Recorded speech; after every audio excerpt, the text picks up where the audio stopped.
Okay.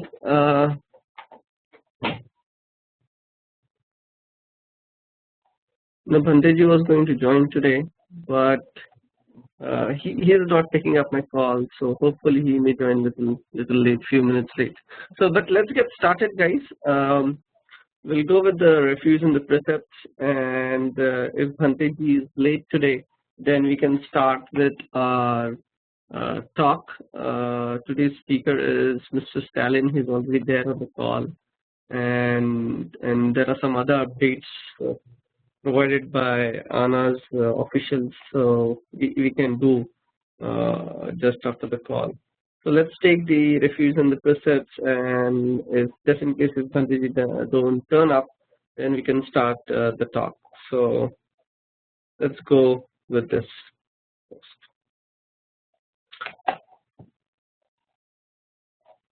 Namo tassa bhagavato arahato samma sambuddhassa.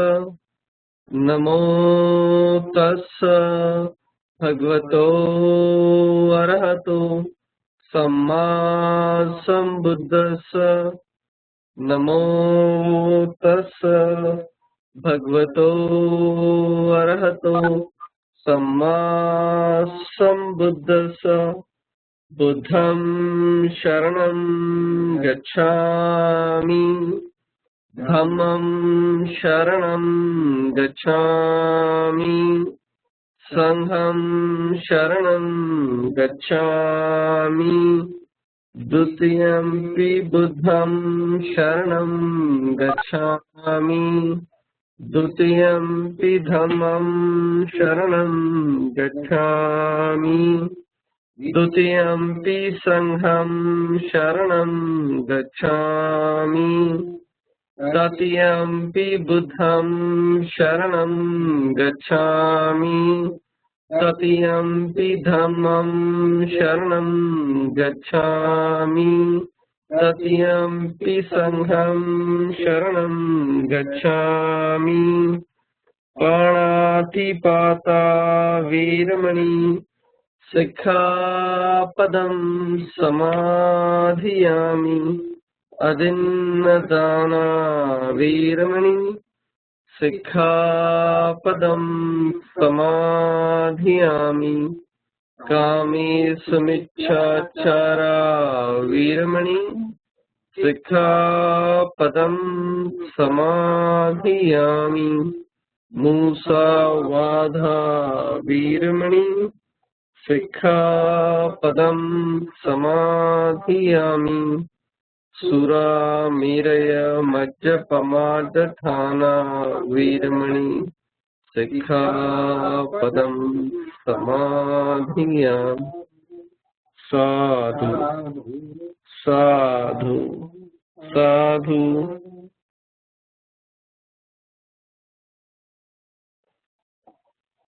Okay, once again, good morning to all of you guys who have joined in a little late.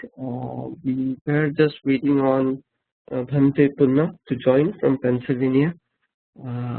Looks like he got occupied with something else. So what we can do is we can get started with our talk.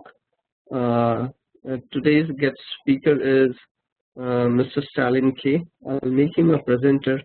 And before I just give him his little introduction, let me just kind of like share his work through his website, and then I'll give you a brief outline.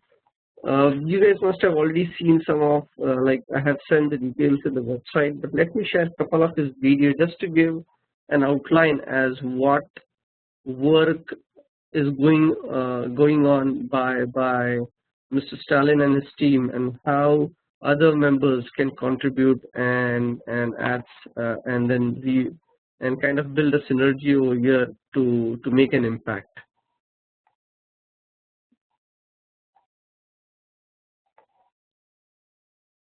Bharat के संविधान में article 17 के तहत छुआछूत रखना एक कानूनी जुर्म माना गया है। So this is just one of the videos. Like I just want to give an outline that on his website, if you see, there are continuously video posted by volunteers all across, and that's where like it reaches out to the masses, and it helps out. It helps out to kind of like spread awareness around. So let me just kind of like start a couple of videos, and then I'll introduce Mr. Stalin, and then he can give us an outline about his work, and followed by that we'll have some question and answer sessions. So let me pick up this. Bharat के संविधान में article 17 के तहत छुआछूत रखना एक कानूनी जुर्म माना गया है, लेकिन गुजरात राज्य के सुरेंद्रनगर जिले के पुणे तहसील के बिमले गांव में आज भी छुआछूत को जीवित रखा गया है।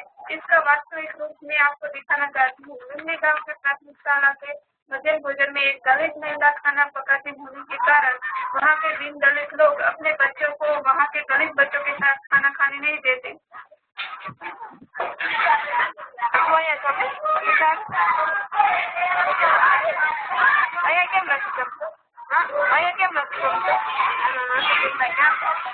તમારા બાળકો ભણે છે ક્યાં ઘરે જમવા જાય છે કયા એટલે શું કારણ છે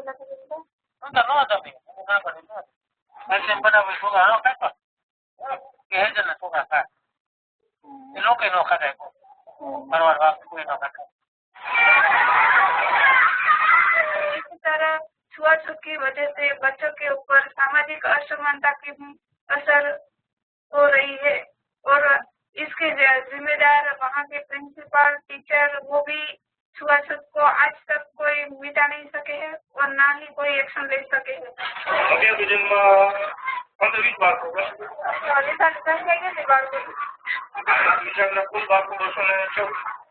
क्या मानना व्यक्तिगत खेल नहीं सकता जमता नहीं उसका असर बच्चों के भविष्य और स्कूल के शिक्षण पर भी पड़ रहा है। મધ્યાહન ભોજન પાસેની રસોઈના જે ઓર્ગેનાઇઝર છે એ વણકર સમાજના છે. બધાને હજી અહીંયા ટીવી થોડો ભેદભાવ કરો એમના ગામના હાથે રસોઈ બને એટલે બીજા બધા બાળકો છે આના માટે કોઈ પ્રયત્ન કરેલા કે બધા સાથે જમવા બેસે બધા સાથે જમવા બેસે પણ વાલીઓનો એવું છે કે ભાઈ જો બીજા ઓર્ગેનાઇઝર હોય તો અમારા બાળકો જમે બીજા કોઈ હોય વણકર હા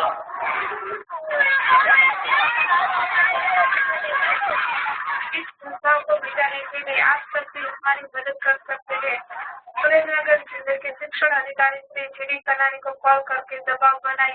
उनका नंबर है 9999970219। मैं हूँ नीतू राठौड़, इंडिया हर के लिए। So as we have seen, like even like a small video like these, and there are videos which keep getting posted every other day. There are a good number of videos on the site, but they also provide us an outline as what we can do. Like here the representative said, like we can call the education officer and raise our voice that this should be stopped. So like there are examples like these which are kind of like which definitely also gives us an opportunities to spread awareness within our group, so that members back home or over here can post such videos and raise the voice. With that, let me make Stalin the presenter. Stalin, let's check the voice. Are you able to hear me, Stalin? Hi Sandeep. Yeah, good morning. Yes, I'm able to hear it very clearly. Okay, great. So thanks for joining, Stalin. Thank you for having me here. Yeah, first of all, Stalin had already some plans. Like and I really want to thank him because he's at the beach right now and joined from there. So Stalin, what I'll do is I'll just give a quick outline about. I'll quickly introduce you, and then I'll hand it over to you so that take your time, like around 20-25 minutes or more. Give us a synopsis what you work on and how members and other folks can participate, followed by that there will be question and answer sessions. All right, sounds good.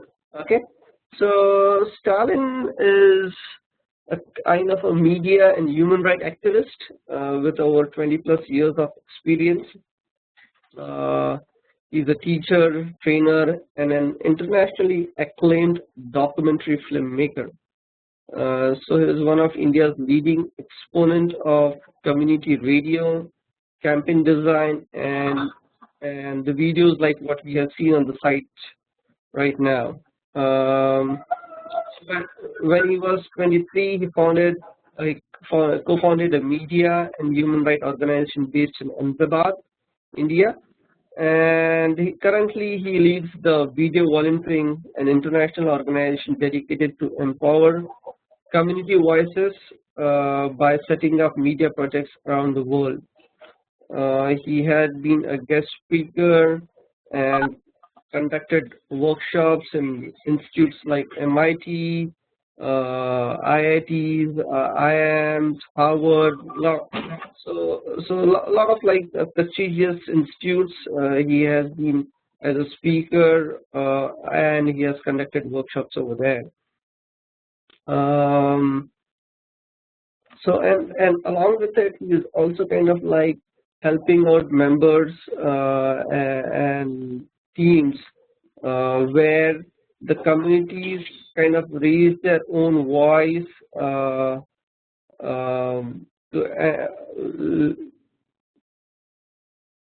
let me kind of like read out this phrase as is one of the leading voices to democratize India's airwaves and has been in the forefront of the fight for communities' right to own and run their own radio stations. He was part of the team that set up one of the first community radio station in Kutch, India. Just an example. So like that, he is kind of like highly involved in this work. And let me kind of like pass it on to Stalin now to give us more about his work and what it means to empower the masses. So Stalin, over to you, man. Thank you, Sandeep, for having me on this call, and thank you all for joining in. Well, as Sandeep has mentioned, I am based in India. Currently, we are based in Goa, and I run a media and human rights nonprofit called Video Volunteers. The main sort of mission, or the reason rather, behind our work is, as most of you know, the issues of the marginalized communities, whether they are in India or anywhere else in the world, including the US, the more marginalized you are, either socially, economically, or politically, the less your voices are heard on the mainstream media, and therefore less of your concerns are reflected in the national discourses, which gets reflected in policy formation, which gets reflected in popular discourses. And we have always believed that one way to correct that mistake would be to make sure that people belonging to the marginalized communities are themselves creating the content, creating the opinions, creating the narratives for discourses to take place. So we believe that if one is interested in changing the content of the discourse, it is important to change the profile of the producers who produce that content.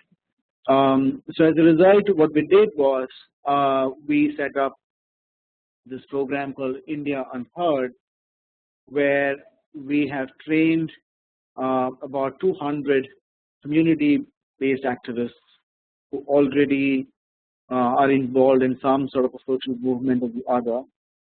broadly in the area of development and justice and human rights. And we've trained them in critical thinking, we've trained them in journalism, we trained them in making videos. And these, of these 200, 50% are women, about 30% are Dalit, and about 30% are tribal. We have other religious minorities, sexual minorities.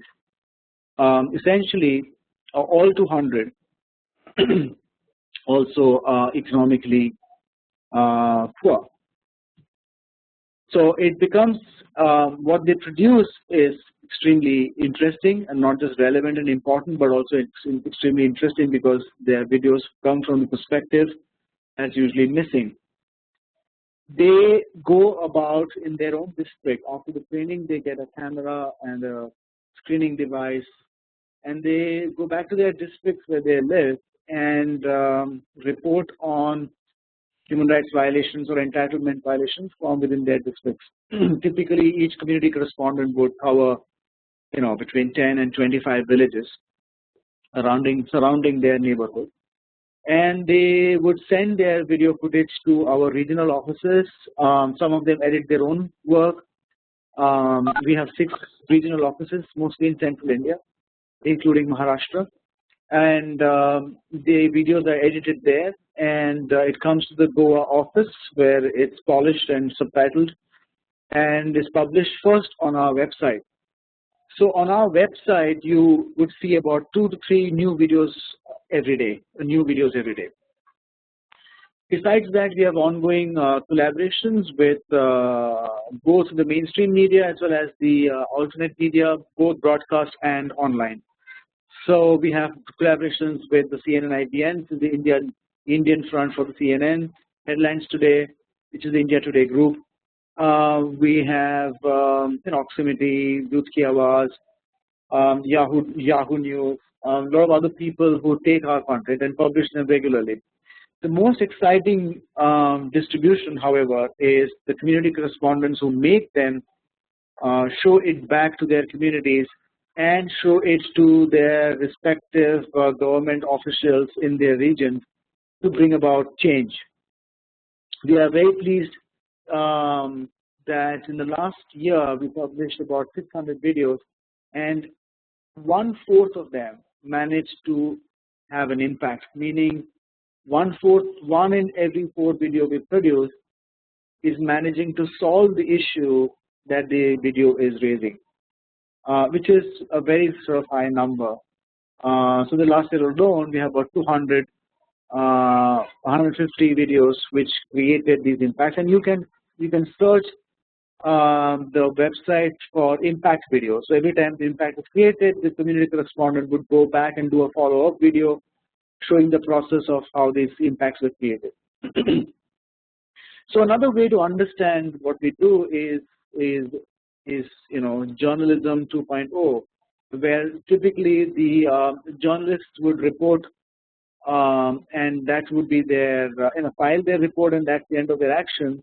Here we find the stories, we report it, and then we action it, and we would ask the general audiences and communities to help us create those actions or make those actions. Like the video that Sandeep just played had a phone number at the end of it, and a lot of people who are interested in those issues will call that number, which of course, as you can imagine, an Indian official who thinks that he's beyond monitoring, he's beyond accountability, when that person gets a phone call from faraway places in the country or abroad, it does make an impact on him. And then when the community correspondent then go back and follow up, he or she then reconnects that I remember getting a call on this issue from somebody in Nagaland or somebody in Tamil Nadu when the issue is happening in Gujarat. So that's broadly what we do. If you look at the website, you'll see that all videos are categorized under 13 different issues. Those are the sort of archiving category. We don't tell our community correspondents to sort of only look for issues around these 13 categories, but those are the categories we publish these videos. However, there are key campaigns that we run, and for these campaigns we would call each of our community correspondents and ask them if they would like to join the campaign. For example, we have a campaign currently going on. There are 4 different campaigns currently going on, and I will sort of briefly mention 4 and sort of describe in slight detail one of the 4. 4 campaigns are, one is against forcible eviction caused mostly due to extractive industries and dams and airport projects and big infrastructure projects that displace the community forcibly. There's a big campaign going on to document how they are violating all norms and procedures and laws, both the national laws as well as the procedures and guidelines that we have signed, the UN procedures and guidelines that we have signed as a state. The other campaign is against the violence against women, and typically like sexual violence and acid attacks. There's a campaign going on that. The third campaign is called Pass Ya Fail, which is the first video audit, national video audit that is being conducted on the performance of Right to Education Act in the country. We are monitoring 100 schools across 100 districts, and I think we've in the middle of it right now, right bank center of it, we've done half of the audit, and you can see some of the audit results on the website. The fourth campaign is called Article 17, which is a campaign to end untouchability, and this is an ongoing campaign, and this is a campaign I wanted to speak to you in slight detail. Essentially what we have done in this campaign is there are about 3 parts of this campaign. First part is documenting visual evidences of ongoing practices of untouchability across the country. Some of you might know that I made a documentary a few years back called India Untouched, which went on to become the most sort of comprehensive documentary on the issue of untouchability ever made. After that, I was inspired to continue that work or to fight against the untouchability practices. It is extremely important to document the current happening so that people don't continue in a mode of denial, which, as most of you know, that the nation and the diaspora is continuously on a denial mode as far as untouchability is concerned, or as far as caste discrimination is concerned. So the community correspondents have documented about 45 different cases and variations of untouchability practices across 23 states. The second stage is that we compile these video evidences as testimonials and evidences, and have sent the transcription and the video to the National Commission for Scheduled Caste in Delhi. The first set of evidences was sent almost a year and a half back. Obviously, as you can understand, India's great progressive legislations and programs and schemes fall down flat on their face because of bad and ineffective implementation. So we did not receive any response from the National Commission for Scheduled Caste. We were forced to, after many phone calls and meetings and follow-ups, we were forced to file an application under the Right to Information Act, to which they responded very cursorily. So that is one aspect of the campaign that goes on, and we will continue bothering and pestering the National Commission to make sure that it plays its part. The third aspect of the campaign, the most exciting aspect of this campaign, is public interest litigation filed in the Supreme Court of India. The litigation, the public interest litigation was filed last week. I'm happy to report. We will need to wait for another 2 or 3 weeks to figure if the Supreme Court would admit the PIL or not. The argument that we are making, the central argument we are making in the PIL is very, very sort of a new argument. What I am essentially saying is that for too long we have described and tried to understand untouchability in the context of sociology and history and anthropological behavior and in all sorts of things related to historical things. I am saying in this petition that all said and done under Article 17 of the Indian Constitution, which clearly states that untouchability is banned and any practice of it in any form will be punishable as a criminal offence. So I am requesting the state to take cognizance of the fact that the continuation of untouchability practices be seen as continuation of criminality amongst people and be treated as such. One, two, that law enforcement agencies be required to enforce the law, which is to ban untouchability and criminalize untouchability, and not wait for law enforcement agencies to do its reactive responses, which is wait for someone to file a complaint and then they would act on it. And I'm proving my point by pointing out that the state has not carried out a single campaign. For example, the campaign for two-child norm. More people who are familiar with India and Indian social communication on TV and films theaters will remember that for many years there was a campaign that was running for family planning to make sure that Indian couples only had restrict their family to two. Then there was a campaign for spacing of kids. Then there was a campaign to vaccinate your children against polio.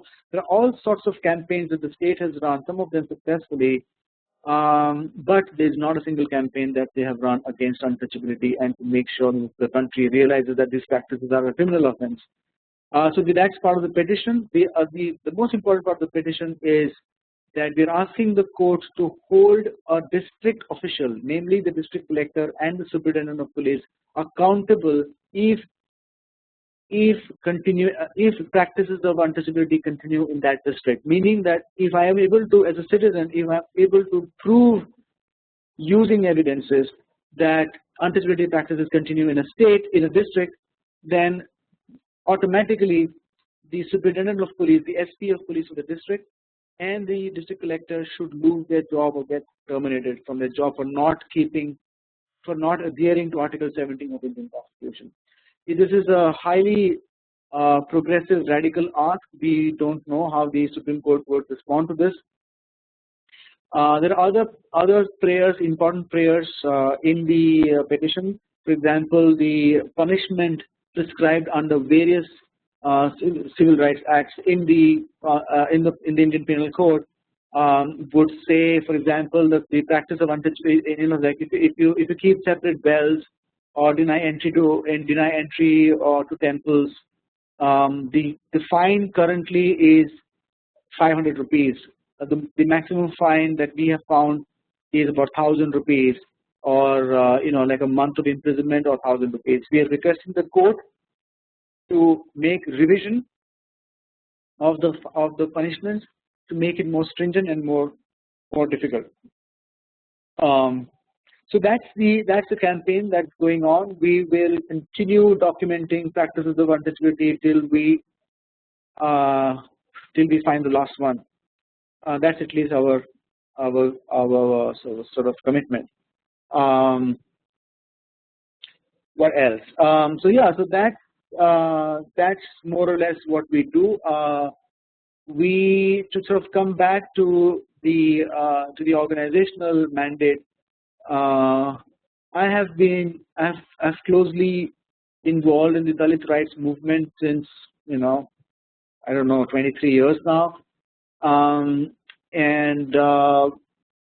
some of you who followed the movement and the movement's work in India would remember that a significant milestone for the movement was in 2001 when a whole bunch of us attended the World Conference Against Racism in Durban, where we were sort of successful in internationalizing the issue of caste discrimination and untouchability. I was part of that. I was a co-team member of that delegation that went from India. However, the volunteers' work is not limited to Dalit rights. It encompasses it within the human rights framework. So we therefore look at gender rights, sexual rights, reproductive rights, right against forcible eviction, the indigenous communities and their rights, Forest Rights Act, the Panchayati Raj Extension Act, the rights, special rights accrued to people living in the Schedule 5, Schedule 6 areas, are very, very crucial for us. The way we sort of play our politics, so to speak, is by making sure that our team is represented by people and communities who are otherwise not represented. So to have 30%, or to be precise, 32% of our community correspondent from the Dalit communities is, as you can understand, is not a small feat to achieve, and to have 51% women is also not a small thing to achieve in areas which are very feudal and women's participation is very less. Yeah, so that's probably what I would like to take a sort of pause here, and would love to have some comments or questions so we can take this discussion forward. Thank you.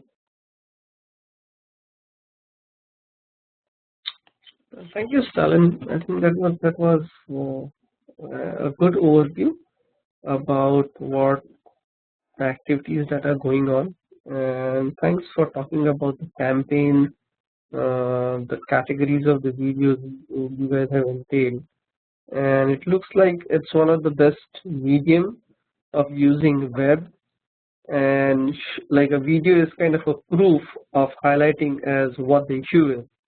And the good part is you guys are reaching out to very rural, backward areas to raise their voice. So thanks again for all the good work. Let's open up this forum for question and answer sessions. Folks, please either type it on the chat window or raise your hand and then I'll unmute you.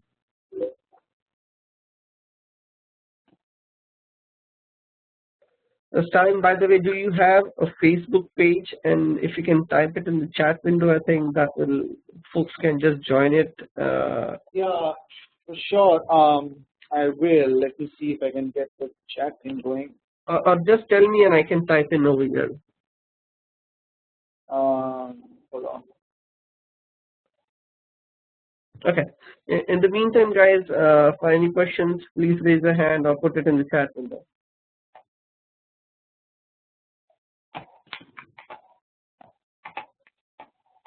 All right, I will send you the. Sure. Okay, Vinaya, please go ahead with your question. Yeah. So thank you so much, Stalin, for being with us today on the ANAP online with the Vihara. It was great, although I joined in the middle of your talk. So Stalin, I would definitely, since we had a lot of discussions on this so-called binding resolution that we trying to push here in the US. Can you just help you, all the forum understand your understanding and the strategy that you really spoke about last time about engaging with IDSN? I think that will be very useful to the group. Sure. It's great to hear from you, Vinaya, in a different context. I'm used to speaking to Vinaya face to face. Well, as Vinaya said that she and the other colleagues have been trying to push for this resolution in the U.S. Congress, and what we have been thinking of is to get the IDSN involved in it. The IDSN stands for the International Dalit Solidarity Network, which got formed after the World Conference Against Racism. Its main office is in Copenhagen, and they have offices mostly in Europe. They have offices in Norway, Finland, Germany, UK, Sweden, etc. They are very good at lobbying and advocacy work with the UN systems in Geneva, and recently they were quite successful in making sure that the angle of violence against Dalit women were fully projected and forefronted in the CEDAW meeting that just took place 3 weeks back in Geneva. CEDAW is a committee against elimination of violence against women, discrimination and violence against women. as you know that the Dalit Women networks, I must say, in the South Asian in the South Asian countries have lobbied for many years to ensure that the violence against women reports also include the peculiar angle of violence against Dalit women. So that this IDSN is very good at doing those kind of lobbying work, and we have requested the director of IDSN to help us figure out how do we go about doing the advocacy work with the in the context of the resolution in the U.S. Congress. The other thing is to help us know how do we utilize this resolution if it comes through to our advantage in the UN process. It's kind of difficult to sort of make a judgment right now how useful this resolution will be in a practical sense. But we do know that the process of getting the resolution passed will be very useful, which is we will be able to get an opportunity to speak with US Congress people about it. If we are able to strategize well, we should be using this as an opportunity to do some advocacy work. And that has been my interest in most advocacy work, and this is what I've been sort of telling Vinay as well, that the possibility of us winning a sort of decisive victory around this resolution is practically none, because you know that there are many. One, this is not gone into any committee right now. This is just a proposal. Even if it gets into a committee, there are many resolutions like this that stay put in committees for many years. But if we are able to create events, meetings with US Congress people and events in DC and other places, and talk about why this resolution is important and what is going on in India and South Asian countries around caste and caste discrimination, our aim should be to inform unlikely Congress people about this issue. There are a bunch of congressmen and congresswomen in the US who know quite in detail about what's going on around caste, but there are a bunch who are not, particularly with the current political party in power in India. It would be very useful and relevant for us to remind the US Congress what the real situation in India is. I must clarify here that the Indian government, irrespective of which party was in power, has always vehemently, vociferously defended itself and protected its face, saved its face by denying that untouchability is a continuing problem or caste discrimination is an issue. I mean, they don't say that caste discrimination does not exist. They have always maintained that this is an internal issue and that we have strong mechanisms to counter the discrimination. They always quote that we have a affirmative action system. They always quote that we have an Article 17. They always quote that we have the Scheduled Caste, the Prevention of Atrocities Against Scheduled Caste and Scheduled Tribe Act. Always quote the fact that they have the commission set up. So it is important for us, human rights, if people interested in human rights, to keep pointing to the state of India as well as the international communities that irrespective of these mechanisms, the situation is not where it should be. So yeah, so that's the long answer to the short question.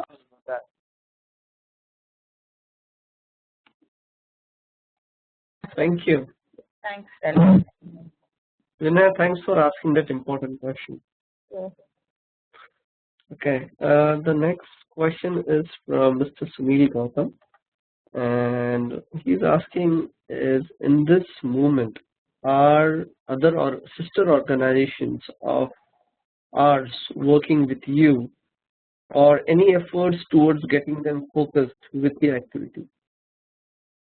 So basically he's just asking like how other organizations can contribute so that a synergy can be built. Yeah, I mean, there is hardly anything, any action or any program or any campaign that Video Volunteers does that is not in collaboration with other organizations, social movements. We believe in the power of networking and the power of working together. If you go onto our website, you'll see hundreds of people and organizations as mentioned as partners and collaborators. The Ambedkar International Mission itself has supported Video Volunteers' work. Vinaya, Milind, Nitin, Raju, all these people know the work quite well. They were instrumental in giving us a small financial support a year and a half back, and then people like Praveen, Vinaya, Milind have also been personally helping us do this work. Now, regarding campaigns and how we work together, depending on what campaign we are looking at micro campaigns and macro campaigns both. For example, Video Volunteers is very involved in the Sanjay Khobragade case. Most of you know about this case. You guys have promoted material on that on your Google groups. Video Volunteers is very much involved in that case. Our community correspondent Alka Tamare, she's meeting with Praveen, Sanjay's son, almost on a daily basis. There are about 13 different lawyers who got involved. We are working with almost all of them to make sure certain strategies are taken care of. What we don't do in this, for example, in the case of Sanjay Khobragade's case, what we don't do as Video Volunteers, the office, is try and take the lead in these movements. We strictly believe that it is important for the immediate person involved or the family of the victim, in case the victim has not survived, to take the lead in the fight against injustice. So my personal advice to my team at Video Volunteers office is, by all means, work with everyone, be involved and do everything that we can, but don't take the lead on this case. The lead for us is Praveen Khobragade. And that becomes an important strategy for us.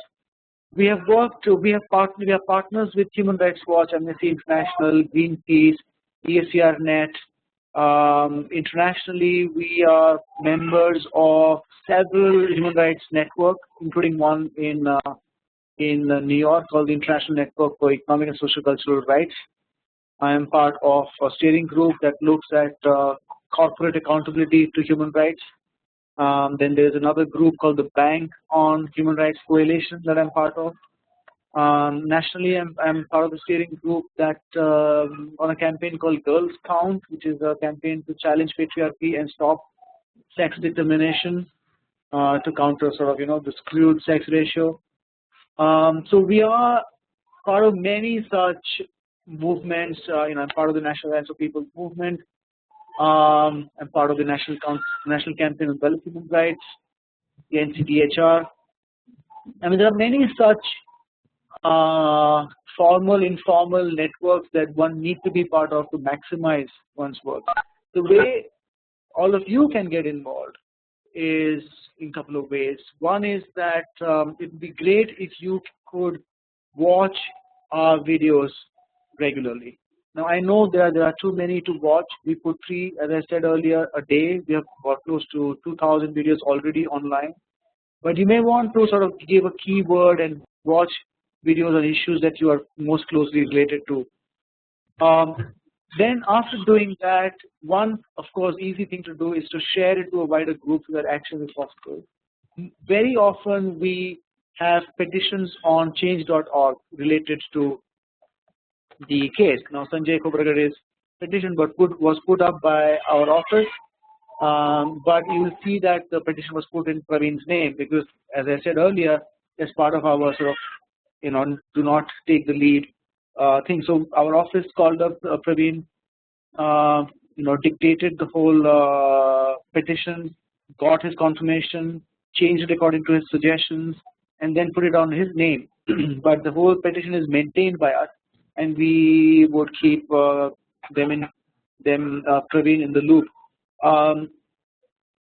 Some of you will be happy to note that on the 7th of August, this petition that has received many thousand signatures. I haven't checked it recently.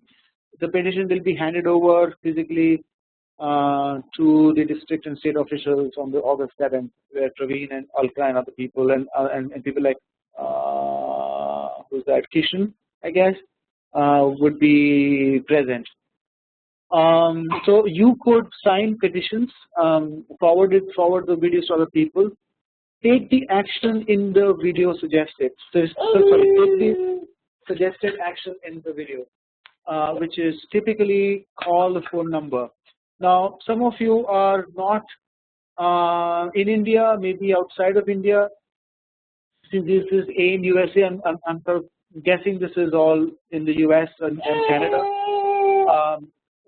That's my baby. Just come to say hi to me. Some of you are in the US and may not be able to give calls. If you're able to give calls directly, that'll be awesome, because it'd be great for an official to receive a call from the US saying that, you know, I saw this video, what's going on, sort of thing. It would also be useful for you to forward that action to your colleagues, brethren, comrades, whoever, family in India, who then can give a call. Of course, you know, for those of you who have small change to spare or big money to spare, we will be happy to receive donations for our work that we do, and you know, it's very easy to donate. We have a donate button on the website, and you can make a financial contributions. For me, and this is something I would like all your help, is my idea for long-term sustainability of my organization and my mission is to create a network of about 50,000 people who would make small, really small contribution. I'm talking about 500 rupees a year, about less than $10 a year, but multiple years. I don't know how to reach that. We are slowly reaching that, very slowly, in fact. And that's something I would like to hear your feedback on, suggestions on how do you make a big network of small contributors rather than the conventional way of small network of big contributors.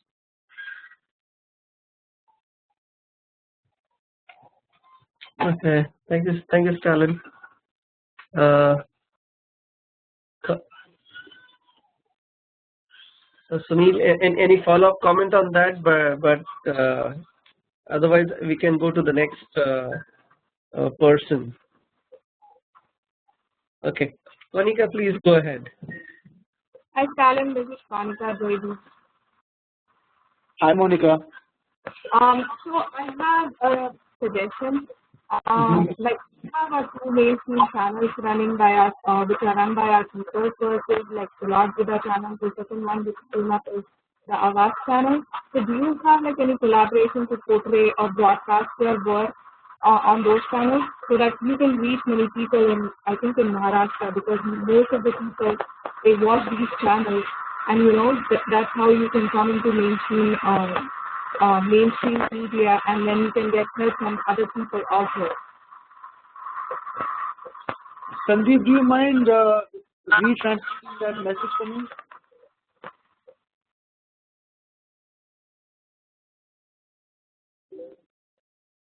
Hello, Sandeep. Hello, Sandeep. Sorry, I was on mute. Sorry.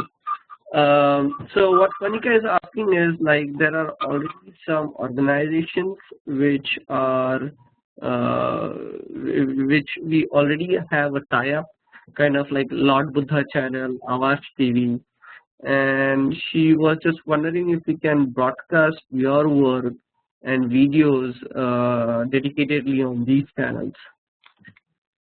Oh yeah, of course. We would love to consider all options of broadcast that enables the content to reach back to communities and officials.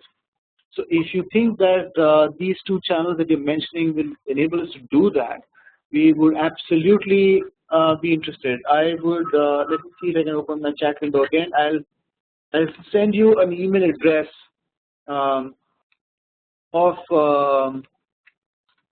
her name is Sayonara Kalyanwala.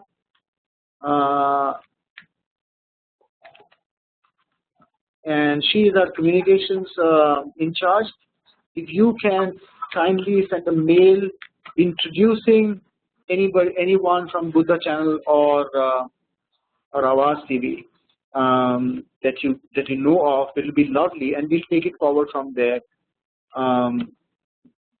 We have not made any connections. I remember Buddha TV had gotten in touch with me long years back, few years back, regarding my documentary, but I don't know. I'm not so sure after that. What happened after that. So I've just sent you guys Kayana's email address, and it'd be great if you can connect us with people. So also, Stalin, if you could send me your phone number also, then we can take this conversation offline. Because my father, he works with Abbas channel, so we can. I can try to collaborate you with my father, and then you guys can take it from there. Oh yeah, I will do that right away.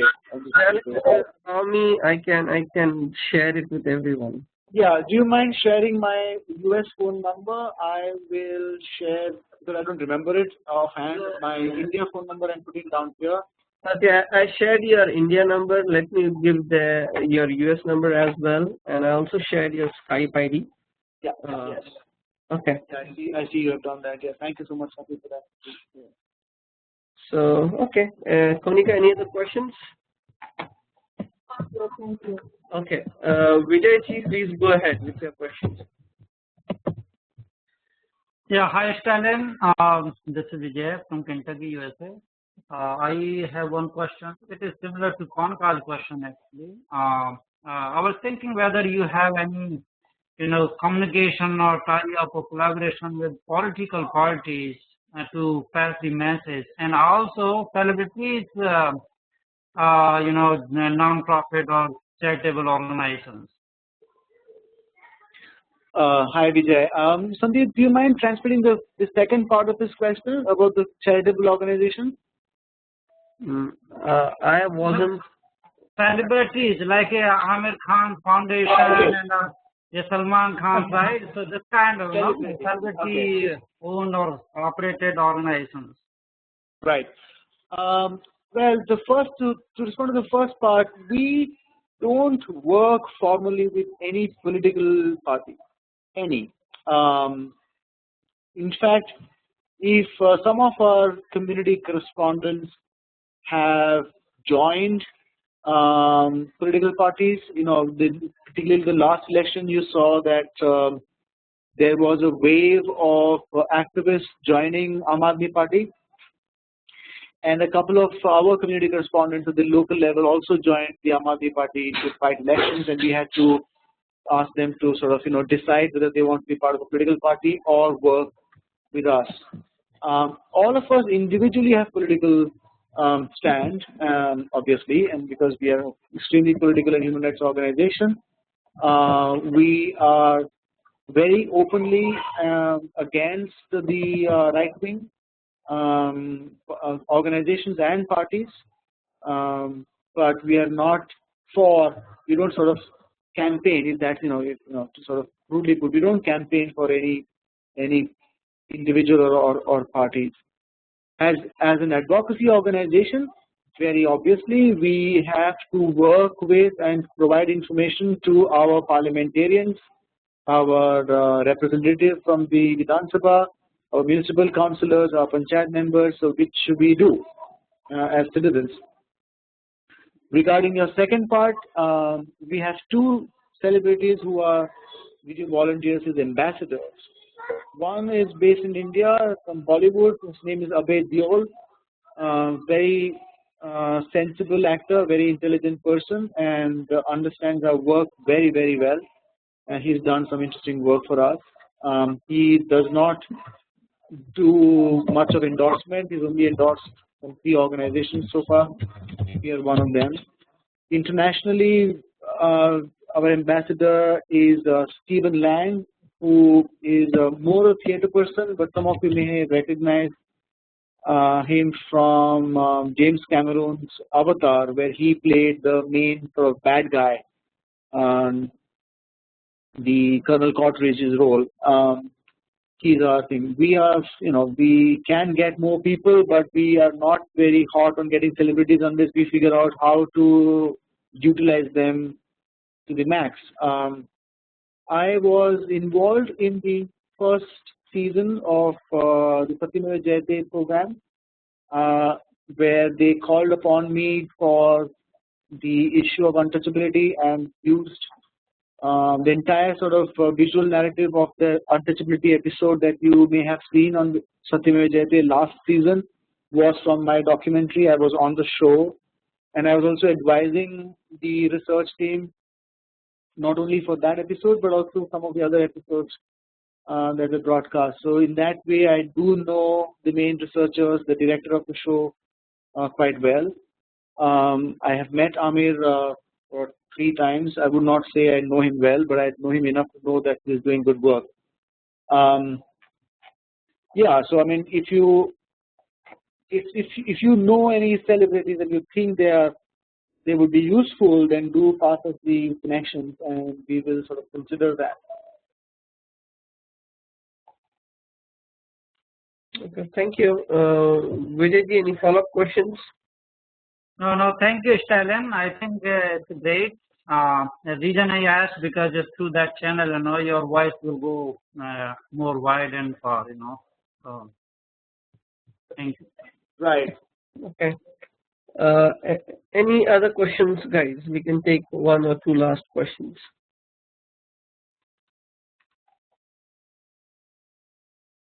Okay, it looks like that is it.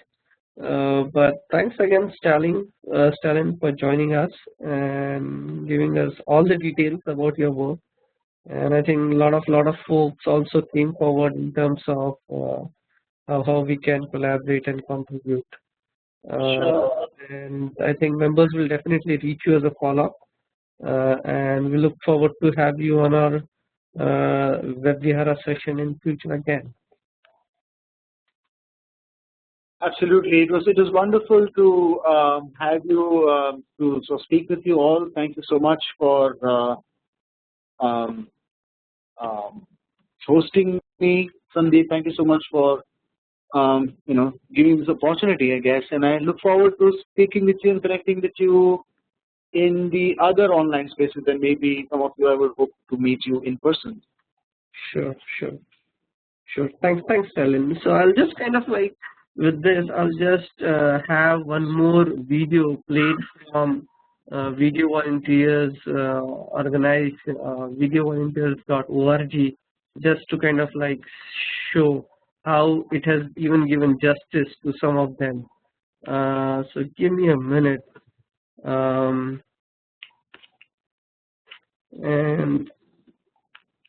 let me first share my screen and make myself a presenter.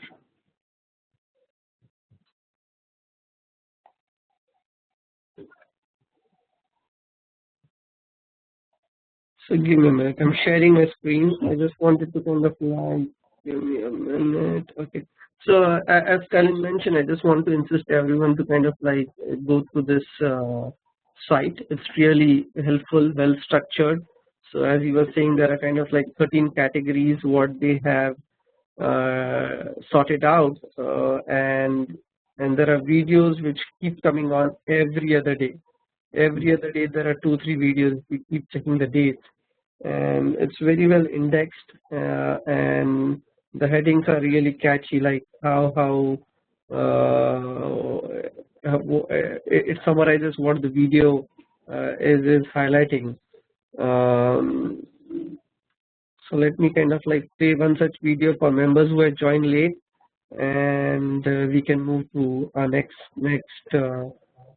So let me put on this.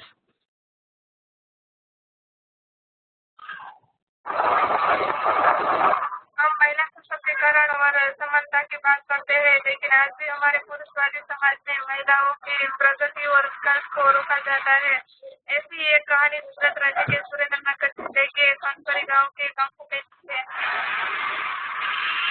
सरकार ने महिला जूथ को एक loan के तौर पर वाहन दिया था और उस महिला जूथ की कंकु बेन एक प्रमुख थी है, जो आज तक महिलाओं को वाहन मिला नहीं है और वहाँ के जाला शिक्षक ने वो वाहन अपने पास ही रखा हुआ है। કંકુ બેન અને દહે બેન એવું કીધું કે આપણે દહે બેન સનેડું લેવી 11 બેન પછી કંકુ બેન ના ખાતે લેવાનું અને કંકુ બેન ચલાવવાનું, તો એમાંથી આપણે હપ્તા ભરી વાળશું એમ. તો અમને કાંઈ સનેડું એમને આપ્યું નહીં, એટલે અમારે આગળ કાંઈ હપ્તા થયા નહીં અને સનેડું એમને રાખ્યું અને જે ઉપર લાભ મળ્યો તો એ એમને રાખ્યો. કોણે રાખ્યું? એ રાખ્યો દાલા સાહેબ.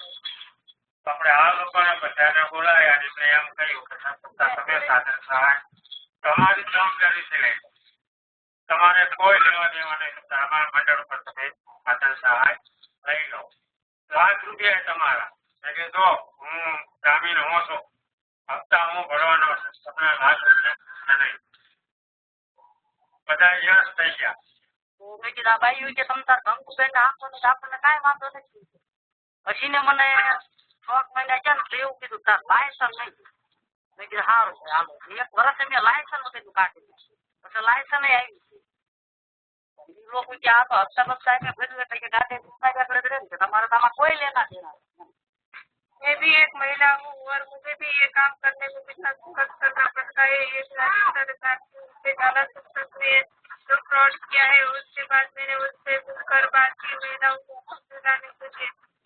મારા ઘરે આ બીજું બેને બતાવ્યું કે ભાઈ આ આવી રીતે ગાડી તો તમારી આગળ હોય છે, સરકારમાં ગાડી આપી છે તો તમારા મંડળમાં આપી, કોઈ ઝાલામાં તો ગાડી આપી નથી, નોંધ કરી તો તમારા મંડળમાં નોંધ કરી. ગાડી પડી રહે. કંકુબેને કીધું છે તમારા ₹1,00,000 તમે લઈ લો અને તમારી ગાડીએ લઈ લો. આપણે જોતી નથી. મારો જે હપ્તો છે, મારા જે હપ્તા છે, મારા પૈસા ઘરે મને દઈ દો અને તમારા ₹1,00,000 તમે કાપી લો. તમારી ગાડી લઈ લો, હાલ દઈ દઈશું. और उसने वो महिलाओं की जबरदस्ती उनको सब्सिडी के पैसे दे दिए हैं और महिलाओं के सिग्नेचर ले लिए हैं, लेकिन इससे महिलाएं अभी तक संतुष्ट नहीं है और वो आगे भी जाना चाहती है. ગામ નહીં લીડ ગવર્મેન્ટ દાવા એક કરવા પછી બધું બતાવી સહી કરી દીધું અને પૈસા એને અમને કઈક 8-70,000 આપ્યા. 10 બાઈ વેચ્યા હતા 7,000 ₹8,000 આવ્યા. એવું समाधान क्या करें? પરમદાર मेरा ये पहला कदम था और मैं महिलाओं को न्याय दिलाने के लिए आगे भी अपनी कोशिश जारी रखूंगी. Okay, so I just wanted to give an outline that it's not just kind of like highlighting videos for the issues, but also because of they have also highlighted like where because of highlighting these videos there were some results which came out of it, and so please go to the site and then they reach out to Stalin and we can collaborate and contribute in future. Okay, so with that we can move to our next task. Shasak, are you there?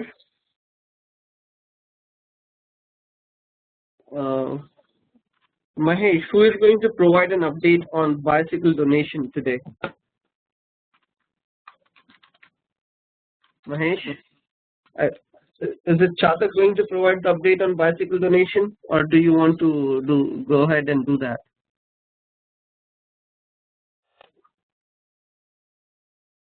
Mahesh, are you there? Hello. Hello. Chatak? Yes, Sandeep. I Okay. can talk about it little bit. Okay, go ahead. Let me make you. I'm not able to locate your name. I'm actually using a Vivek's computer. Oh, so that was confusing me. Anyway, okay, so go ahead and provide the details about the bicycle donation in Nagpur. Okay. Jai Hind all. My name is Chatak. I'm from Detroit, and Anna is doing this bicycle donation program actually from the start starting of the ANA from 2008, and the basic purpose is to provide bicycle to the student who have to go to long distance for education. So mostly it is like a rural student or like that. So this year also we received this request from Mithun Kumar. Let me show his email. Yes.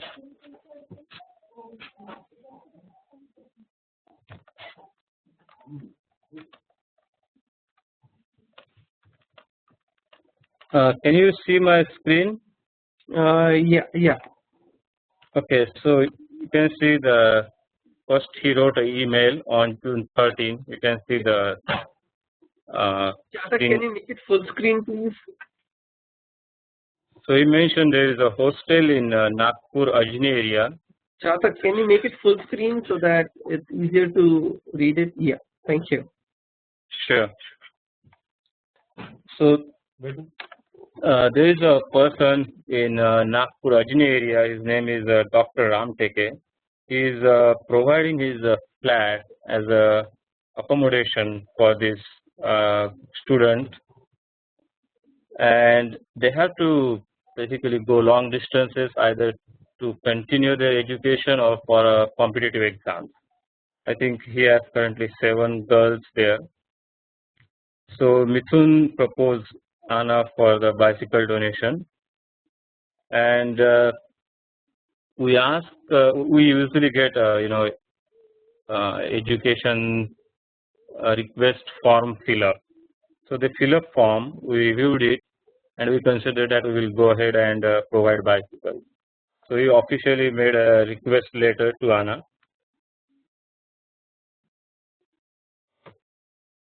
Here are those 7 girls. Their details, their location, education, and the family income.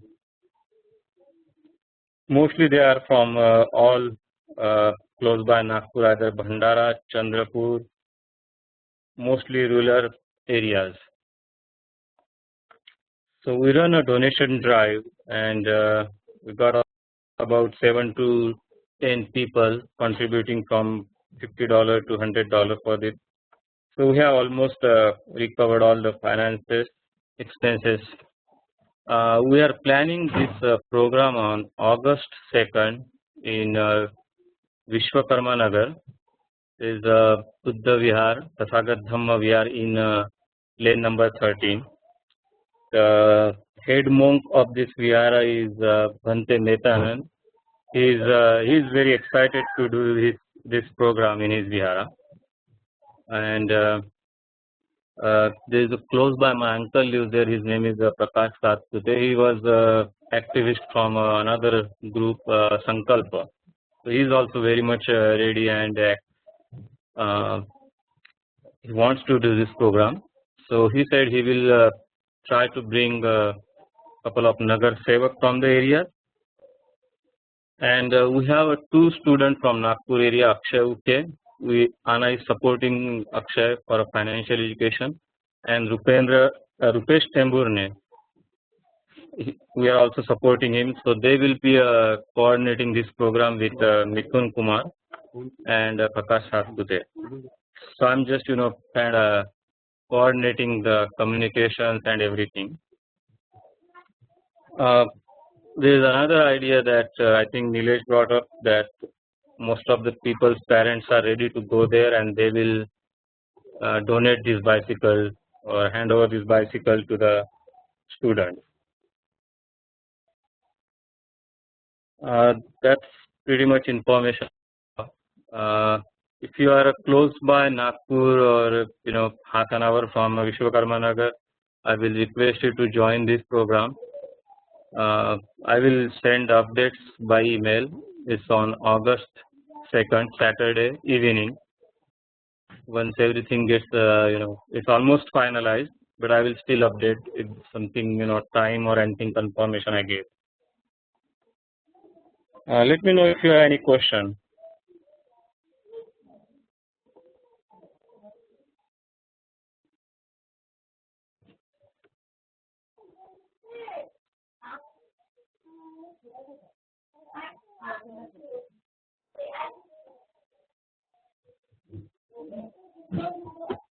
So if nobody has question, we can move on to next.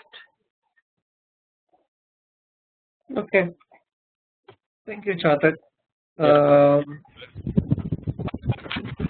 Is Nilesh around?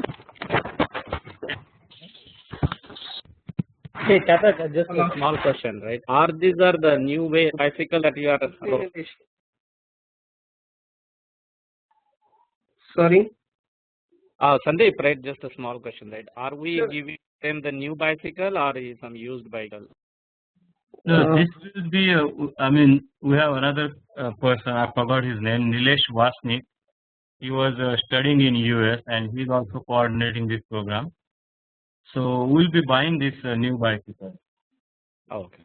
Yeah, I think he will buy from a medical care area. He lives nearby there also, and we will take this bicycle to the Buddha Vihara and we will hand over this bicycle. So it will be new bicycle. Okay.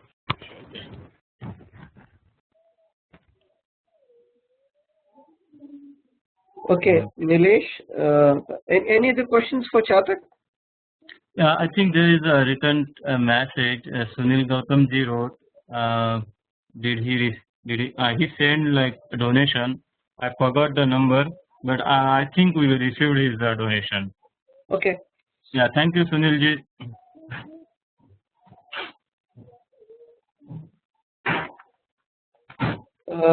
Okay. Thanks, Chatak. Again, Nilesh, please go ahead with your updates. Yes. Hi all. Jai Bhim. You might have seen the email about the India Day 2014 event. ANA will be having its booth on India Day event. So basically, this India Day is a celebration of India's Independence Day history and culture.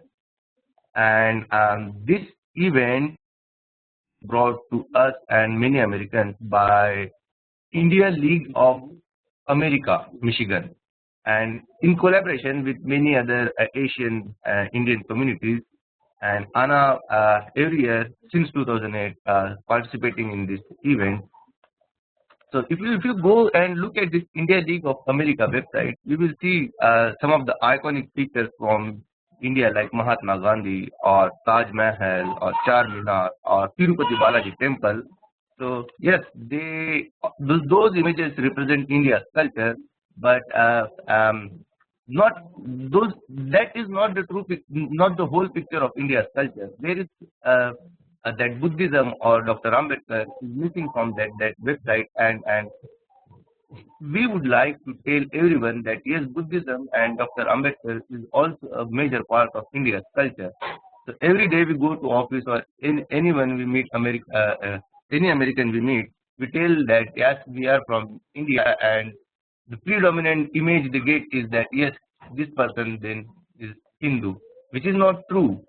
And yes, of course, I am also a very much Indian. We are also very much Indian, but we are not Hindus, and we want to tell everyone what our identity is, and that is the reason ANA has been organizing this event at India Day every year since 2008, and this year also we will do.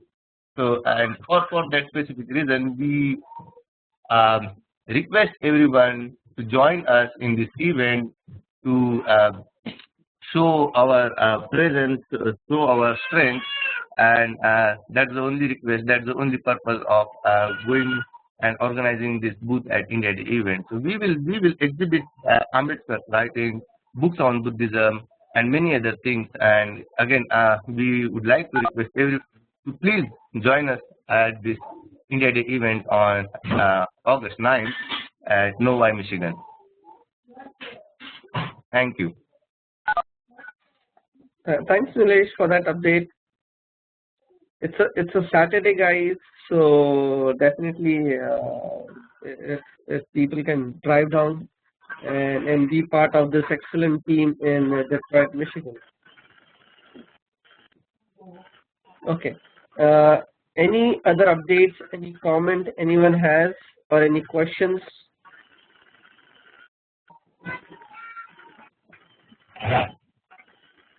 Hey, Sandeep, this is Mahesh. I think Karthik already gave the update on the bicycle donation. I just want to add a little bit that the program is on August 2nd at Vishwakarma Nagar behind the medical GMC. So if anyone's family would like to attend that program, we would like to hand over the bicycle from their parents or the friends who would like to attend in that program. There are a good number of people are joining. The BSP, I think he's a corporator or something.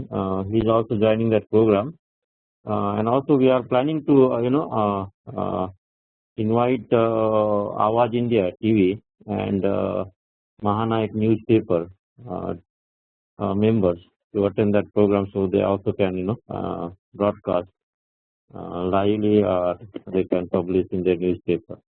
So please let us know. We are coordinating very closely right now. So if anyone from Nagpur are in that area and they would like to attend, let us know in advance. Yeah, thanks Mahesh for highlighting that. Okay, we have 8-9 minutes more.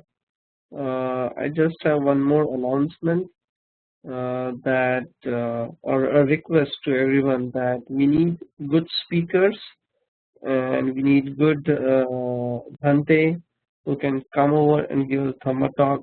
So we need help from everyone to kind of like come forward and work with us to invite these folks. So everyone has their own network back home in US. So feel free to loop us in. Please reach out to me, Mahesh or Vivek, for inviting any participant or speaker on Anna's Web Vihara. Because without your support, we will not be able to kind of like keep this momentum going on. So just wanted to kind of like keep reminding everyone on that.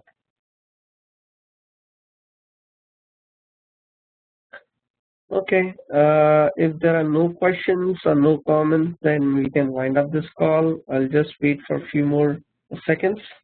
If anyone wants to speak or highlight something, please come forward.